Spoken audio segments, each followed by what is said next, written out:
இந்தியாவிலிருந்து சுற்றுலா விசா மூலம் ஜோர்டானுக்கு சென்றவர் அங்கிருந்து சட்டவிரோதமாக இஸ்ரேலுக்குள் நுழைய முயன்றதாகவும் இந்த சம்பவத்தின் போது ஜோர்டன் பாதுகாப்பு வீரர்கள் நடத்திய துப்பாக்கி சூட்டில் அவர் உயிரிழந்ததாகவும் தகவல் வெளியாகியுள்ளது.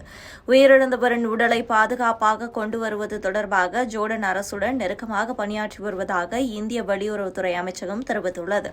கேரள மாநிலத்தைச் சேர்ந்தவர் தாமஸ் கேப்ரியல் பெரேரா. இவர் தனது நண்பர் எடிசனுடன் ஜோர்டனுக்கு டூரிஸ்ட் விசாவில் கடந்த பிப்ரவரி 5ஆம் தேதி சென்றிருக்கிறார். அங்கிருந்து இருவரும் சேர்ந்து இஸ்ரேலுக்குள் சட்டவிரோதமாக நுழைய முயன்றதாக சொல்லப்படுகிறது. இதனையடுத்து இவர்கள் மீது ஜோர்டன் ராணுவ துருப்புகள் துப்பாக்கிச் சூடு நடத்தியுள்ளனர். இதில் சம்பவ இடத்திலேயே தாமஸ் உயிரிழந்திருக்கிறார். எடிசன் படுகாயங்களுடன் மீட்கப்பட்டு மருத்துவமனையில் அனுமதிக்கப்பட்டுள்ளார். கடந்த 2 நாட்களுக்கு முன்னர் எடிசன் கேரளா வந்து சேர்ந்த நிலையில் இந்த விவகாரம் குறித்து ஜோர்டன் அம்மானில் உள்ள இந்திய தூதரகத்திலிருந்து தாமஸ் குடும்பத்திற்கு கடிதம் வந்திருக்கிறது.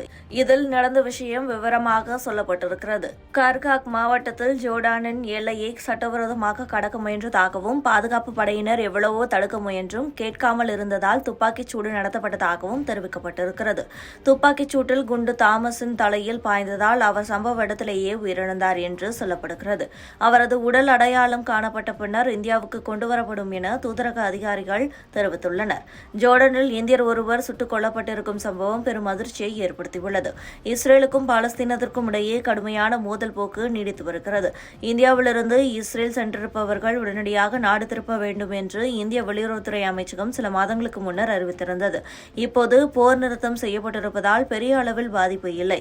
இருப்பினும் உள்ளூர் குழுக்களிடையே மோதல் நீடித்து வருகிறது. எனவே ஜோர்டன் அரசும் வன்முறை தங்கள் நாட்டுக்குள் பரவாமல் இருக்க உரிய நடவடிக்கையை எடுத்து வருகிறது.